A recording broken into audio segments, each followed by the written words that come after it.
I'm thinking about buying a house where my parents and sister can live with us. If you're not up for it, we can consider divorce. Sure, but you might regret it. We can consider divorce? Regret? No way, my husband shrugged and chuckled. However, a month later, he faced an unimaginable crisis. I'm Sophia. I'm a 40-year-old office worker. I live with my husband, James, and our 8-year-old daughter. James and I have a pretty good relationship and are caring parents to our daughter. We've had open discussions about various topics. On weekends, we go out as a family, and there's a cheerful atmosphere at the dinner table. We have a dual-income household, so our financial situation is relatively stable. We aren't worried about the future. Life was good until an incident shattered the harmony between my husband and me. What? My mom collapsed. I got an emergency call from the hospital while at work. It was about Mom falling down. I left work early and rushed to the hospital. Mom, oh, Sophia, you came, my mom said, lying in the hospital bed. She had collapsed due to a sudden illness but was stable after emergency treatment. I was shocked to hear you collapsed. I'm sorry to have worried you, I said to Mom. She is 70 and has lived alone ever since my dad passed away a few years ago. I've been concerned for her, and now it seems she'll have to stay in the hospital. Is it a severe illness? No, they're going to run tests. I just collapsed suddenly. I see. I thought it might be safer for her in the hospital than being alone at home. I went home with these thoughts. Is your mom okay, Sophia? My husband asked. Yeah, she's stable for now, but she has to stay in the hospital. I see. My husband was preparing dinner with our daughter when I got home. He had considered leaving work early too, but I told him it wasn't necessary since Mom was stable. As we ate the dinner my husband prepared, I shared what was on my mind. I'm thinking of having Mom move in with us after she's discharged. What do you think? I couldn't decide this alone. I needed to consult my husband. Surprisingly, he agreed readily. I'm fine with it. It must be lonely for her, especially after this health scare. We should support her. I was elated to hear my husband say that. I'm so glad to have a dependable husband during times like this. Our daughter also chimed in, Dad, you're so cool. After that, I went to visit Mom in the hospital and told her about it. Mom, why don't you come live with us after you get discharged? If something were to happen again, you'd be alone, and that worries me. We want to be there for you. No, I wouldn't want to be a burden. Don't worry about it. We don't think you're a burden. What does James think? We talked about it yesterday, and James agrees. Really? Yes, he said he wants to fully support you as a family, so you don't have to worry about anything. Sophia, thank you. That means a lot. Well then, but I'm sorry. I can't live with you. What? Why? I'm going to stay in this hospital from now on. What do you mean? What could have possibly happened? Do you have a serious illness? But she hadn't even been tested yet. Mom looked down when I asked. I was planning to tell you once I prepared myself, but I have terminal cancer. What? My head felt like it was going blank. This shocking truth rendered me speechless. Terminal cancer? Just a little time left? I was stunned for a moment. Sophia, sorry, Mom. I was just shocked. I never thought you'd have cancer. I'm sorry I didn't tell you sooner. I hadn't sorted out my feelings yet, so I thought I wouldn't be able to talk properly. No, it's okay. I understand. You're going through the hardest part. But tears were streaming down my face as I spoke. Just imagining Mom passing away was unbearable. Sophia, thank you for offering to let me live with you. Just knowing that you and James care about me so much makes me very happy. Mom was also shedding tears. After a moment of shared crying, we finally started to feel a little better. I'll come visit you every day. You don't have to go out of your way. No, I want to come. If you need anything, just let me know. All right, thank you. After returning home, I broke the news to my husband that Mom had terminal cancer. Cancer? I can't believe it. My husband was also shocked to learn about my mom's condition. He was incredibly considerate toward me. You don't have to worry about the chores while you visit Mom. I'll take care of as much as I can. Thank you. Because my husband was supportive, I was able to spend every evening with Mom at the hospital after work. On days off, my daughter and husband would join me, and Mom seemed so happy. I was incredibly thankful that my husband created an environment where I could cherish the limited time left with Mom. I continued to visit her regularly. However, day by day, Mom's condition worsened. "Mom, are you okay? It's getting pretty tough, isn't it?" "Oh no, about the inheritance." "Let's not talk about that. It'll only make things harder. But it's important. Please, let's discuss it." "All right," Mom said with unusual seriousness. So I listened to what she had to say. What she told me about the inheritance left me in disbelief. It turns out Mom had assets worth more than $2 million. When I asked for more details, I learned that Dad had initially invested in real estate, and Mom continued those investments after inheriting them. Thanks to that, she was able to earn more money than when Dad was managing the investments. "I want you to inherit the properties I own and continue investing," she said. I remember how Dad used to insist that I learn about investing.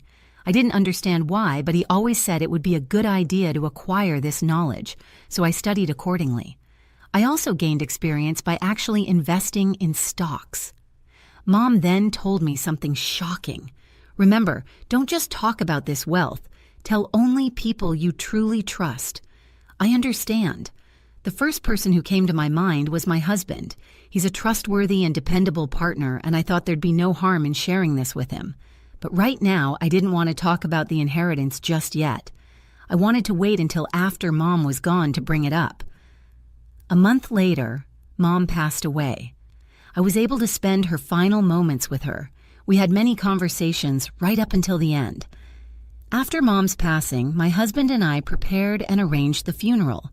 About a month and a half later, I told my husband about the inheritance. I've actually inherited about $2 million from Mom. "What?" He looked incredibly surprised. "Is it true?" "Yes." "Wow, $2 million. Just keep it between us. I'm only sharing this with people I trust. Of course, I won't tell anyone." I felt relieved. Sharing this with my husband made me feel a bit lighter. Suddenly, inheriting such a large sum was overwhelming, and I was glad to talk to my husband, my partner, and think about what to do next. But from that point on, my husband's attitude began to change subtly. "Where did you get that watch?" "I thought the design was cool, so I bought it." "It's definitely cool. How much did you buy it for?" "I think it was about $2,000. "What? $2,000? Why did you buy something that expensive?"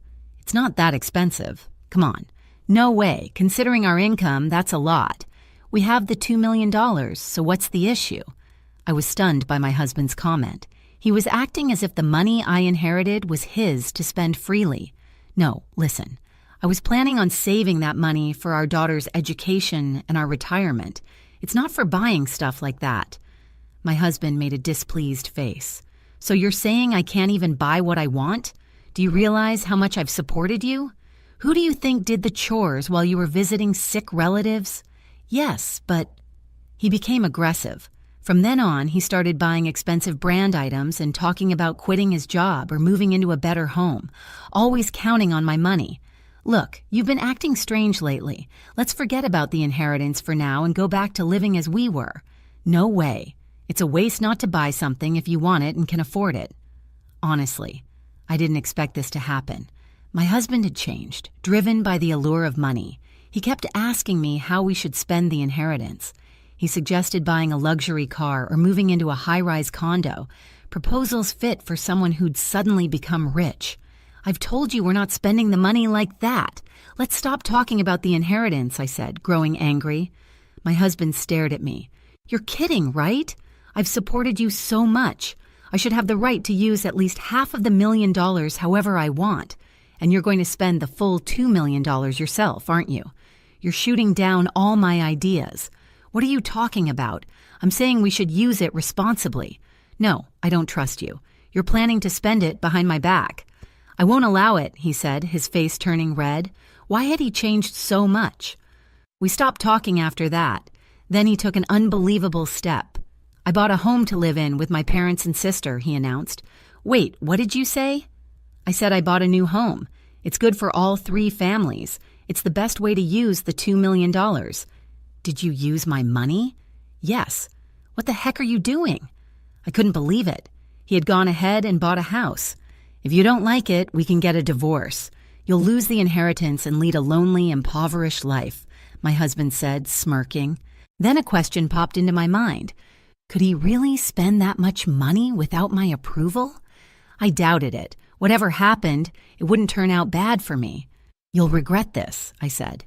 No way, my husband shrugged and laughed, but a month later he would witness a terrible outcome. I asked him which construction company was building the house. It turned out the company was run by his parents' friends. So you've decided to live in the new house with me, huh? Good initiative. Just don't defy me, okay? He said, misunderstanding something. I quickly headed to the construction company to talk to them. The manager showed me documents claiming my husband and in-laws had my power of attorney, but I had never signed such documents.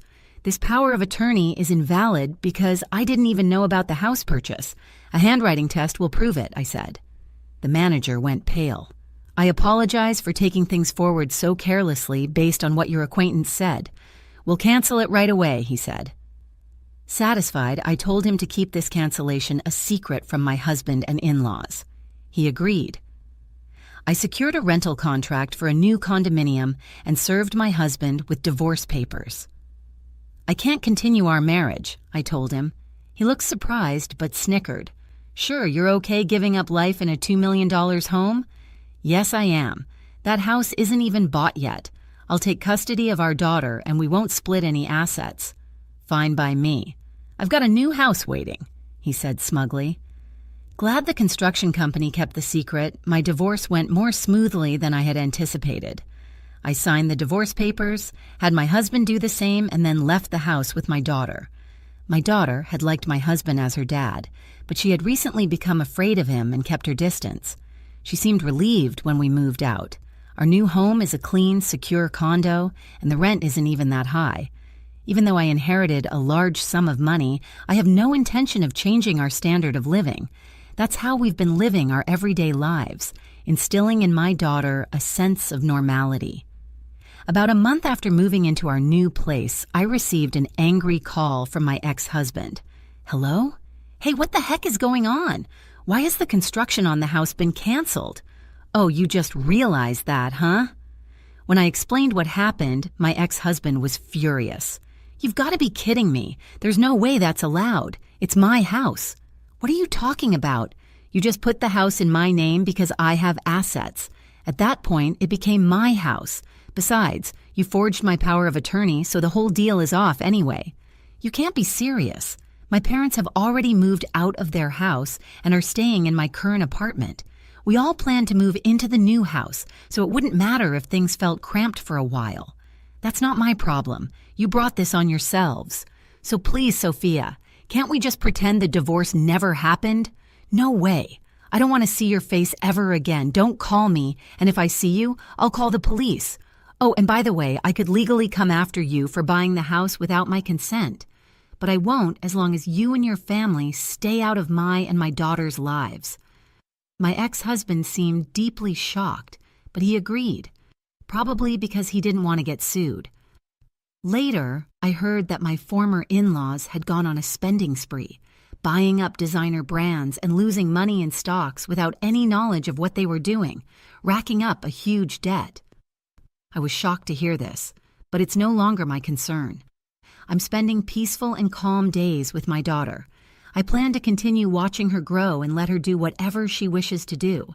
That's what I intend to use my inherited money for, along with continuing my investments to grow my assets.